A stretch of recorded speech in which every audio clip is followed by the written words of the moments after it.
ગોધરાના ગામની શાળા શું રામ ભરોસે ચાલી રહી છે? અહીં આવતા શિક્ષકો જાણે કે સંગીત ખુરશી રમી રહ્યા છે. ગોધરાના હમીરપુરમાં સરકારી પ્રાથમિક શાળામાં ભણતા બાળકનું ભવિષ્ય જોખમાઈ રહ્યું છે. હમીરપુરમાં સરકારી શાળામાં 50થી વધુ વિદ્યાર્થીઓ અભ્યાસ કરી રહ્યા છે. પહેલા આ શાળામાં 2 શિક્ષકો હતા, પરંતુ એક શિક્ષક ગત માસમાં નિવૃત્ત થતા શાળામાં એકમાત્ર શિક્ષક ફરજ બજાવતા હતા. જ્યારે એક શિક્ષકની તબિયત નાદુરસ્ત થતા તેઓ હાલ રજા પર છે, જેથી બાળકોના અભ્યાસ પર આની અસર પડી રહી છે. હાલ શાળામાં કોઈ શિક્ષક ન હોવાથી ગ્રામજનો કાયમી શિક્ષકની માંગ કરી રહ્યા છે. આ શાળામાં અગાઉ 2 શિક્ષક ફરજ બજાવતા હતા, જે પૈકી એક શિક્ષિકા ગત મે માસમાં વય નિવૃત્ત થતા શાળામાં એક જ શિક્ષક વિદ્યાર્થીઓને અભ્યાસ કરાવતા હતા, પરંતુ તેઓની તબિયત નાદુરસ્ત થતા હાલ તેઓ રજા ઉપર છે. જેથી હાલ શાળામાં શિક્ષણ વિભાગ દ્વારા વૈકલ્પિક શિક્ષકની વ્યવસ્થા કરી શિક્ષણ કાર્ય ચલાવવામાં આવી રહ્યું છે. જોકે ગામના નાગરિકો અને શાળાની એએમસી કમિટીના સભ્યો કાયમી ધોરણે શિક્ષકની ફાળવણી કરવા માંગણી કરી રહ્યા છે. સ્થાનિકોના જણાવ્યા મુજબ દરરોજ શિક્ષક બદલાતા હોવાથી શિક્ષણ કાર્ય અને બાળકોને અસર પહોંચી રહી છે.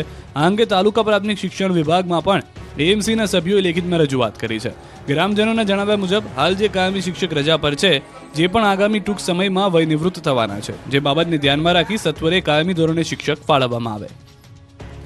ફ્રાન્સ સરકારનો નિર્ણય હીરા ઉદ્યોગ માટે ફટકારો. સુરતના હીરા ઉદ્યોગ પર પડી શકે જમાઠી અસર. ફ્રાન્સમાં લેબગ્રોન ડાયમંડને સિન્થેટિક જાહેર કરતા હીરા ઉદ્યોગમાં ખળભળાટ મચી ગયો. આ નિર્ણયથી સુરતના ઉદ્યોગને મોટી અસર થાય તેવી ચર્ચા ઉઠી છે. બીજી બાજુ લેબગ્રોન ડાયમંડને ઉતરતા બતાવવા પ્રયાસ કરાયો હોવાનો મત લેબગ્રોન ડાયમંડ એસોસિએશને વ્યક્ત કર્યો છે અને આ નિર્ણયને વખોડ્યો છે. સુરતના ડાયમંડ ઉદ્યોગની કટિંગ અને પોલિશિંગ માટે વિશ્વભરમાં જાણીતું હતું. વિશ્વના રફ ડાયમંડ પૈકી પોલિશ થતા 10 પૈકી 9 ડાયમંડ સુરતમાં તૈયાર થાય છે. જોકે હવે સમયના પ્રવાહની સાથે સુરતના હીરા ઉદ્યોગે પણ પોતાની ઓળખ બદલી છે. સુરતનો ડાયમંડ ઉદ્યોગ વિદેશથી આવતા રફ ડાયમંડ ઉપર આધારિત હતો, પરંતુ હવે લેબગ્રોન ડાયમંડ આવવાથી વિદેશી ઉપરની નિર્ભરતા ધીરે ધીરે ઓછી થઈ રહી છે. તો બીજી તરફ ફ્રાન્સ સરકારે લેબગ્રોન ડાયમંડને સિન્થેટિક જાહેર કર્યો, જેને પગલે ફ્રાન્સમાં હવે કુદરતી ડાયમંડનું માર્કેટ જળવાશે અને લેબગ્રોનનું માર્કેટ ડાઉન થશે, જેની સુરતના હીરા ઉદ્યોગ પર પણ અસર થશે. જાણકારોના કહેવા મુજબ ફ્રાન્સે આ પ્રકારના નિર્ણય કરી લેબગ્રોન ડાયમંડને ડાઉન કરવા અને નેચરલ ડાયમંડનું સ્થાનિક માર્કેટ જાળવવા પ્રયાસ કર્યો છે. તરફ વાળીનાથ પ્રાણ પ્રતિષ્ઠા મહોત્સવના 3જા દિવસે ભક્તિમય માહોલ. અતિરુદ્ર યજ્ઞમાં 51 લાખ આહુતિ. મહેસાણા જિલ્લાના વિસનગરમાં આવેલા તરબમાં વાળીનાથ પ્રાણ પ્રતિષ્ઠા મહોત્સવમાં મોટી સંખ્યામાં શ્રદ્ધાળુ ઉમટી રહ્યા છે. વાળીનાથ મહાદેવ મંદિર પ્રાણ પ્રતિષ્ઠા મહોત્સવના 3જા દિવસે અતિરુદ્ર યજ્ઞ શરૂ થયો. 22મી ફેબ્રુઆરી સુધી ચાલનારા આ યજ્ઞમાં 15,000 યજમાનો જોડાયા. 5 દિવસમાં 51 લાખથી વધુ આહુતિઓ આપશે. આ દરમિયાન નહીં આવતા ભક્તો માટે પણ તમામ વ્યવસ્થા કરવામાં આવી છે. ભક્તો ભોજન લઈ શકે તે માટે 6 ડોમ તૈયાર કરાયા. યજમાનો માટે અને ભક્તો માટે ડોમ પણ તૈયાર કરાયા છે. 1.5 લાખ ભક્તો ભોજન લઈ શકે તેવી તૈયારીઓ કરાઈ છે. આ મહોત્સવમાં 1500થી વધુ સ્વયંસેવકો ખડેપગે સેવા આપી રહ્યા છે. મહોત્સવ દરમિયાન તરબ વાળીનાથ ધામના ગાદીપતિ જયરાજગીરી બાપુની રજત અને સાકર તુલા કરાઈ હતી. રજત તુલામાં આવેલી 91 કિલો ચાંદી બાળકીઓના અભ્યાસ અને પોષણ પાછળ ખર્ચાશે. અમદાવાદમાં શરૂ થયો સ્માર્ટ પાર્કિંગનો પાયલટ પ્રોજેક્ટ. સેન્સરથી ગાડી લોક થશે, સ્કેનરથી ખુલશે. અમદાવાદમાં આડેધડ પાર્કિંગને રોકવા મહાનગરપાલિકાએ નવતર પ્રયોગ હાથ ધર્યો, જેમાં સિંધુ ભવન રોડ પર આવેલા ગોટીલા ગાર્ડન પાસે સ્માર્ટ પાર્કિંગ ઊભા કરવામાં આવ્યા. આ પાયલોટ પ્રોજેક્ટ હેઠળ 5 કાર માટે સ્માર્ટ પાર્કિંગ બનાવવામાં આવ્યા, જેમાં સ્માર્ટ પાર્કિંગમાં પાર્ક કરેલી કાર પાસેથી 4 મિનિટ સુધી પાર્કિંગનો કોઈ ચાર્જ વસૂલવામાં નહીં આવે, જે બાદ નિયત કરેલ રકમ કાર ચાલકે ભરવી પડશે. અમદાવાદમાં નિયત કરવામાં આવેલા કાર પાર્કિંગના સ્થળ પર ખાસ સેન્સર સાથેનો પ્રોજેક્ટ ઇન્સ્ટોલ કરવામાં આવશે. કાર ચાલક જ્યારે ગાડી પાર્ક કરે ત્યારે ફરજિયાત ગાડીને સેન્સર પર લઈ જઈને ગાડી પાર્ક કરવાની રહેશે. 5 મિનિટ બાદ પાર્ક કરેલી ગાડીની નીચેનું સેન્સર અપ થઈ જશે અને ગાડીનું એક વ્હીલ લોક થઈ જશે. ત્યારબાદ કાર ચાલકે ગાડી પાર્કિંગમાંથી બહાર કાઢવા માટે પાર્કિંગ સ્લોટ પર રહેલું સ્કેનર સ્કેન કરવાનું રહેશે અને જેટલો સમય ગાડી પાર્કિંગમાં રાખી હશે તેટલું પેમેન્ટ ઓનલાઈન કરવાનું રહેશે. આમ કોન્ટેક્ટ લેન્સ પેમેન્ટની વ્યવસ્થા સ્માર્ટ પાર્કિંગ સિસ્ટમમાં કરવામાં આવી છે. હાલમાં સિંધુ ભવન પર આવેલા ગોધીલા ગાર્ડન બહાર પાયલોટ પ્રોજેક્ટ શરૂ કરવામાં આવ્યો છે, પરંતુ આવનાર દિવસોમાં 50 જેટલી જગ્યાઓ પર સ્માર્ટ પાર્કિંગની વ્યવસ્થા જોવા મળશે.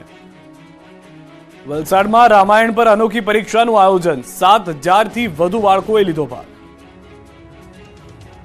અયોધ્યામાં ભગવાન શ્રી રામ મંદિરના પ્રાણ પ્રતિષ્ઠા બાદ દેશભરમાં રામાયણ અને રામમય માહોલ સર્જાયો છે. ત્યારે વલસાડ જિલ્લામાં રામાયણ પર અનોખી પરીક્ષા યોજાઈ હતી. બાળકોમાં સંસ્કારનું સિંચન કરવા હેતુથી વલસાડમાં રામાયણના બાળકાંડ વિશે અનોખી પરીક્ષા યોજાઈ. આ પરીક્ષામાં ધોરણ 4 થી 9ના 7,000થી વધુ વિદ્યાર્થીઓએ ભાગ લીધો. આ પરીક્ષામાં રામાયણના ભગવાન શ્રી રામના જન્મના બાલકાંડ વિશે પ્રશ્નાવલી કરવામાં આવી. પરીક્ષામાં 70% માર્ક્સ લાવનાર વિદ્યાર્થીઓને સંસ્થા દ્વારા નિઃશુલ્ક ચારધામની યાત્રા કરાવવામાં આવશે. બાળકોને ભગવાન શ્રી રામના જીવનમાંથી પ્રેરણા મળે તે હેતુથી સંસ્થા દ્વારા આ પરીક્ષા અપાય છે. મહત્વપૂર્ણ છે કે દેશભરમાં અત્યારે રામાયણ અને રામમય માહોલ ચાલી રહ્યો છે. આથી બાળકોમાં બાળપણથી જ ધર્મ સંસ્કારનું સિંચન થાય અને ધર્મ પ્રત્યેની ભાવના વધુ પ્રબળ બને તે હેતુથી સંસ્થા દ્વારા આ પરીક્ષા યોજાય. આગામી સમયમાં દેશભરમાં રામાયણ પણ આવી પરીક્ષાઓ યોજવામાં આવશે. અમદાવાદમાં યોજાય અનોખી સ્પર્ધા, માલિક સાથે શ્વાનનો તાલમેલ પણ જોવા મળ્યો. શ્વાન સૌથી વફાદાર, આ વાત તો તમે સાંભળી જ હશે, પરંતુ તમને ખબર છે કે વિદેશમાં શ્વાનને લઈને ખાસ તાલીમ પણ આપવામાં આવે છે અને આ જ તાલીમ સાથે શ્વાન વચ્ચે સ્પર્ધા પણ કરવામાં આવે છે. દિલ્હી, હૈદરાબાદ અને પુણે બાદ ગુજરાતમાં પહેલી શ્વાન વચ્ચે સ્પર્ધા યોજાઈ, જ્યાં અમદાવાદમાં એક સાથે 18 શ્વાન જોવા મળ્યા. આ તમામ શ્વાન વચ્ચે પોતાના માલિક સાથે કેવી રીતે તાલમેલ રાખે છે અને પોતાના માલિક ન કહે તો પણ કેવી રીતે તેને બચાવે છે તેના વિશે પ્રોપર તાલીમ પામેલા શ્વાન વચ્ચે સ્પર્ધા યોજાઈ હતી. આ સ્પર્ધામાં ડોગ્સ કેટલો મહેનતુ અને નિડર છે તે પણ પોઈન્ટ ટેસ્ટ કરવામાં આવ્યું. અહીં સમગ્ર ભારતમાંથી આવેલા સહભાગીઓ તેમની ટ્રેનિંગ સ્કિલ પ્રેઝન્ટ કરી. ઇવેન્ટમાં અમદાવાદીઓને ચોક્કસ પ્રકારના ટ્રેન ડોગ્સના દ્રશ્યો નજીકથી પહેલી વખત જોવાનો લહાવો મળ્યો. મોટી સંખ્યામાં ડોગ પ્રેમીઓ આ ઇવેન્ટને જોવા માટે ઉત્સુક હતા. મોરબીના વકીલે લિમ્કા બુક ઓફ નેશનલ રેકોર્ડમાં સતત 6ઠ્ઠી વખત પોતાનું નામ નોંધાવ્યું. લિમ્કા બુક ઓફ નેશનલ રેકોર્ડમાં સતત 6ઠ્ઠી વખત મોરબીમાં વકીલાત કરતા મિતેશ દવેનું નામ નોંધાયું છે. મિતેશભાઈને નાનપણથી જ વિવિધ સિક્કાઓ તથા ટપાલ ટિકિટોના સંગ્રહનો શોખ જાગ્યો હતો. આ શોખના કારણે મિતેશભાઈ પોતાના સંગ્રહમાં ઉત્તરોત્તર વધારો કરતા ગયા, જેના કારણે સતત 6ઠ્ઠી વખત તેનું નામ લિમ્કા બુક ઓફ નેશનલ રેકોર્ડમાં નોંધાયું છે. તેમની સામે ભારત સિવાય વિશ્વના 285 દેશોના ચલણ તથા ટપાલ ટિકિટોનો અનોખો સંગ્રહ છે. આ 285 પૈકી 192 સંયુક્ત રાષ્ટ્રના સભ્ય દેશો છે તથા અન્ય 93 ડેડ નેશનના ચલણ અને ટિકિટોનું કલેક્શન છે. મિતેશભાઈ દવે પાસે આરબીઆઈના પ્રથમ ગવર્નરથી લઈને વર્તમાન ગવર્નર સુધી તમામ ગવર્નરોની સહીઓવાળી નોટો પણ છે. ન માત્ર પીએમ મોદી પરંતુ દેશના અનેક મહાનુભાવો તથા વિદેશના રાષ્ટ્રપતિ અને વડાપ્રધાન સહિત અનેક હસ્તીઓએ આ કલેક્શન બદલ તેમને શુભેચ્છાપત્ર પણ પાઠવ્યા છે. આ સંગ્રહ બદલ તેમને ઇન્ટરનેશનલ બેંક નોટ સોસાયટી ઓસ્ટ્રેલિયાનું સભ્યપદ પણ મળ્યું છે. ચલણી નાણું તથા ટપાલ ટિકિટ ઉપરાંત મિતેશભાઈ પાસે કોર્ટની વિવિધ ટિકિટોનું પણ કલેક્શન છે. આગામી સમયમાં તેઓ આ સંગ્રહમાં વધારો કરી વૈશ્વિક ફલક પર રેકોર્ડ નોંધાવવાની તૈયારી દર્શાવી રહ્યા છે. છોટાઉદેપુર જિલ્લાના પાવી જેતપુરના 12 પાસ વ્યક્તિએ કરી કમાલ, ગૃહ ઉદ્યોગથી કરે છે લાખોનું ટર્નઓવર. कोशिश करने वाले की कभी हार नहीं होती. આ વાક્યને ચરિતાર્થ કરી બતાવ્યું છે છોટાઉદેપુર જિલ્લાના પાવી જેતપુરમાં રહેતા મુકેશભાઈ રાઠવાએ.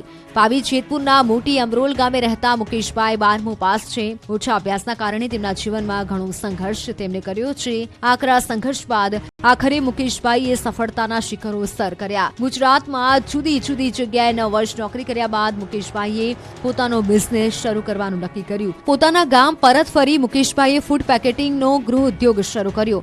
આ ગૃહ ઉદ્યોગમાં સરકારની રોજગાર નિર્માણ યોજના તેમના માટે આશીર્વાદ રૂપ સાબિત થઈ. આ યોજના હેઠળ મુકેશભાઈને 25 લાખ મળ્યા, જેમાં 35% સબસિડી પણ છે. આ ગૃહ ઉદ્યોગ થકી 10 વ્યક્તિઓ રોજગારી મેળવી રહ્યા છે. આ ગૃહ ઉદ્યોગ શરૂ કર્યો ત્યારે 50 લાખનું ટર્નઓવર હતું, જે વધી ગત વર્ષે 85 લાખનું થયું છે. મુકેશભાઈના જીવનના દરેક સંઘર્ષમાં તેમની પત્નીએ ખૂબ જ સાથ અને સહકાર આપ્યો અને જેથી આજે ગૃહ ઉદ્યોગ ધમધમી રહ્યો છે. મુકેશભાઈના સાહસ અને સંઘર્ષના દરેક ક્ષણે તેમની પત્ની તેમને પડખે રહી અને ગૃહ ઉદ્યોગમાં પણ પતિ પત્ની બંને સાથે સુચારુ વહીવટ કરી આગળ વધવાના પ્રયાસ કરી રહ્યા છે.